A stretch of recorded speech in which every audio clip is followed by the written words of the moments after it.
Welcome to the Defense and Aerospace Reports Weekly Cyber Report, sponsored by Northrop Grumman. I'm your host, Vago Muradian. Joining us today is our friend Jim Lewis from the Center for Strategic and International Studies. Jim, thanks very much for joining us. Thank you for having me here today.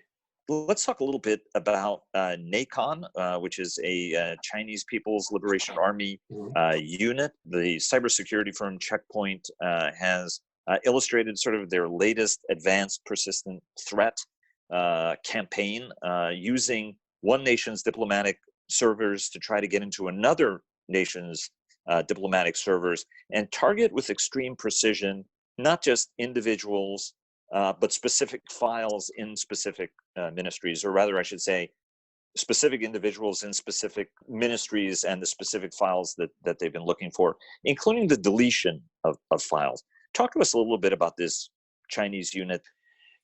China has a very significant SIGINT and cyber espionage presence. It's based out of the PLA for the most part.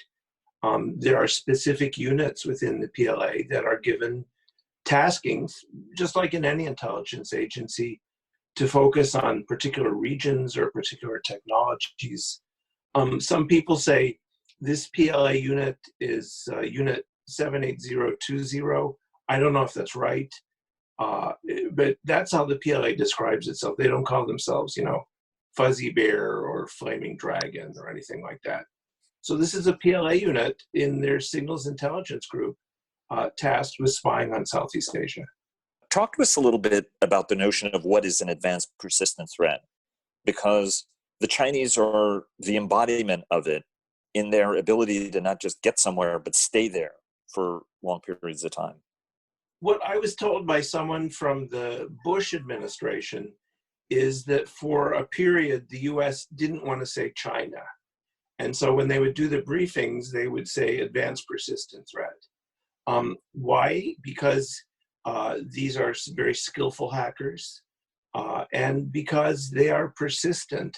One of the advantages the Chinese have is, these guys come to work every day. In fact, you used to be able to see, about 9 o'clock Shanghai time, the activity would start and it would slow down around 5 o'clock. They're persistent and they're advanced, but APT is code for China, right? And it was in the days when we were afraid of insulting China, this is what we called them.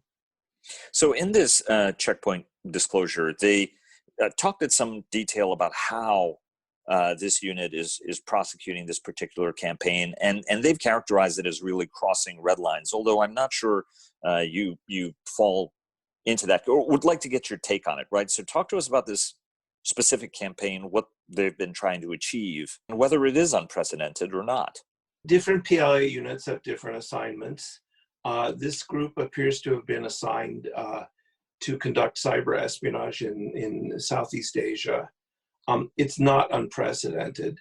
The Chinese are famous and have been famous for more than a decade for having long-running campaigns that target multiple countries, multiple entities, and that last for years. So this is standard operating procedure for the PLA. It shouldn't be a surprise. These aren't the particularly hardest targets that the PLA might have to go after. But this is their normal practice. There's a unit assigned a certain region, and they will follow this region for years. How is it that the Chinese are able to penetrate systems and stay in them, even U.S. government systems, whether they're military or diplomatic? As I recall, it was very, very hard to dislodge, if we ever dislodged the Chinese from our diplomatic computers a couple of years ago. Yeah. It's sad but true that we just haven't done that good a job in coming to grips with opponent hacking, whether it's the Russians or the Chinese. And the goal for them, I have seen this for years. A group gets in, it's not that hard. Phishing almost always works. You can see people are all over the epidemic because if you send an email to 1,000 people that says how to avoid getting COVID, you can count on at least 10 of them opening it, and probably more, right? So it's easy to phish. Most networks are not well secured. The technology is just such that there's a lot of vulnerabilities, and that a well-resourced, persistent group like the PLA or this unit is always going to be able to get in. And one thing we've learned is that it's still true. It's a little surprising. 12 years ago, we knew that most people only found out when they were being hacked because the FBI came and told them. It's still true today. The attackers can dwell on your network for months, if not years, without being detected. And some of that skill, these guys, like everyone, practices in avoiding detection, in disabling your antivirus. So the whole point is to get in, stay in, and not be caught. And what do we need to do to stop this kind of thing from happening? You know, part of it is cyber hygiene as an approach. Some years ago, the Australian Signals Directorate did a study of, after the Chinese had hacked the Australian cabinet, what is it we have to do? And they found there were some basic hygiene measures that reduced the chances of APT success by about 85–90%. People still don't do those things, right? So one thing is, you know, clean up your act. The second is pay for cybersecurity, particularly if you're a government agency or a big company. You can afford it, and you're going to need that outside help in most cases. But defense only goes so far, and this is where we're having trouble, is you can do the hygiene, you can buy the defenses, and you're still going to be vulnerable to some degree against high-end groups like this. And that's where we have to start talking about persistent engagement, defend forward. Do we have to get onto their networks and disable their attack capabilities before they use them? That's the world we're entering. And so defense is good, but it's not enough.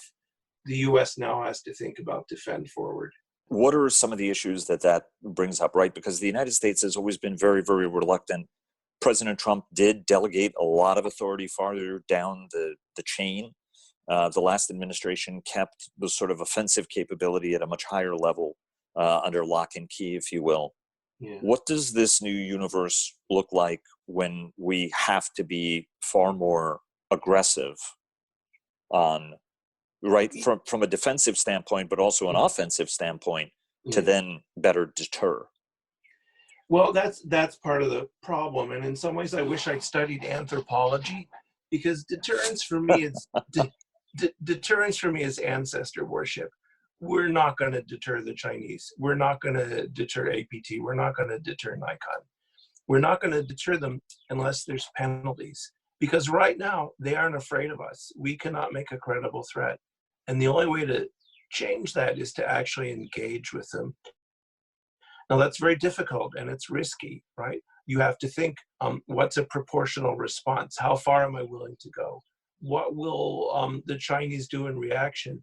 How much of my intelligence capabilities am I willing to give up by actually using them to block some of these Chinese activities? This is risky, but we're past the days when there's no risk. The US is going to have to take more risks to build an adequate cyber defense, and part of that is figuring out what the details are, what the aspects are of defend forward persistent engagement that will start to persuade our opponents that, you know what, there are penalties for hacking Americans, there are penalties for hacking our allies. That's what we're going to have to do. And it is not without risk, but it's definitely not deterrence. Deterrence is so 20th century. Jim, thanks very much as always for joining us. Really appreciate it. Thanks for joining us. Please follow our daily interviews with top government, military, industry, and thought leaders at Defense and Aerospace Report, and subscribe to our weekly newsletter. Follow us on Twitter at DefAero Report. That's at DEFAERO Report. Like us on Facebook at Defense and Aerospace Report, and check us out on LinkedIn. Check out our weekly cyber report sponsored by Northrop Grumman, and our broader Navy coverage that's sponsored by Fincantieri Marinette Marine. Thanks again to Bell for their generous sponsorship, and we'll see you again tomorrow.